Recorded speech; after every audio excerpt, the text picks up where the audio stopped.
Hello സുഹൃത്തുക്കളെ, chef Rajkumar വീഡിയോയിലേക്ക് എല്ലാവർക്കും സ്വാഗതം. അപ്പോൾ നമുക്ക് ഇന്നൊരു മീൻ കറിയാണ് ഉണ്ടാക്കുന്നത്. അപ്പോഴത്തേക്കും നമുക്ക് ആവശ്യത്തിനുള്ള ഉള്ളി കട്ട് ചെയ്തെടുക്കുക. ഒരു ഉള്ളി മതി. എന്നിട്ട് 2 കഷ്ണം മുളക് എടുത്തിട്ട് അതേപോലെ നമുക്ക് അരിഞ്ഞെടുക്കാം മുളകിനെ. എന്നിട്ട് കുറച്ച് മല്ലിയില എടുത്ത് നമുക്ക് അതേപോലെ ചെറുതായിട്ട് അരിഞ്ഞെടുക്കാം. ആവശ്യമുള്ളവർ ചേർത്താൽ മതി, അല്ലാത്തവർ വേണ്ട. 2 കഷ്ണം 4-5 കഷ്ണം വെളുത്തുള്ളി എടുത്തിട്ട് നമുക്കതിനെ നന്നായിട്ടൊന്ന് ചതച്ചെടുക്കാം പാകത്തിന്. ഓക്കെ ഗൈസ്, എന്നിട്ട് നമുക്ക് ആവശ്യത്തിനുള്ള മീൻ വെച്ചിരിക്കുന്നത് അതൊന്ന് കഴുകി വൃത്തിയാക്കി എടുക്കാം.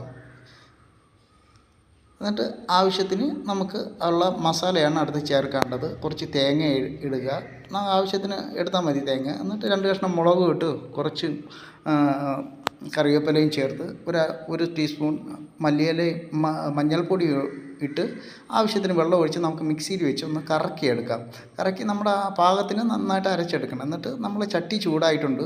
അപ്പോഴത്തേക്കും നമുക്ക് അതിനാവശ്യത്തിനുള്ള എണ്ണ 2 സ്പൂൺ എണ്ണ ചേർത്തിട്ട് കുറച്ച് കടുകും പൊട്ടിച്ച് അതിനാവശ്യത്തിനുള്ള ഉലുവയും ചേർത്ത് കുറച്ച് കറിവേപ്പിലയും ചേർത്ത് നമുക്കതിനെ തിളപ്പിച്ച് പാകത്തിന് വരുമ്പോൾ കുറച്ച് വെളുത്തുള്ളി ഇട്ട് അതിനൊന്ന് വഴറ്റിയെടുത്തതിന് ശേഷം നമ്മൾ അരിഞ്ഞു വെച്ചിരിക്കുന്ന സവാള എടുത്ത് നമുക്കതിനെ നന്നായിട്ടൊന്ന് വഴറ്റി അത് ഒന്ന് ചുവന്ന് വരുമ്പോഴത്തേക്കും മഞ്ഞൾപ്പൊടിയും മല്ലിപ്പൊടിയും മുളക് പൊടിയും ഇട്ട് നമുക്ക് അതിനൊന്ന് നന്നായിട്ടൊന്ന് ഫ്രൈ ചെയ്തെടുക്കാം. ഒന്ന് വഴറ്റിയെടുത്തതിന് ശേഷം നമ്മൾ അരച്ചു വെച്ചിരിക്കുന്ന മസാല അതിലോട്ട് ചേർത്ത് കൊടുക്കാം.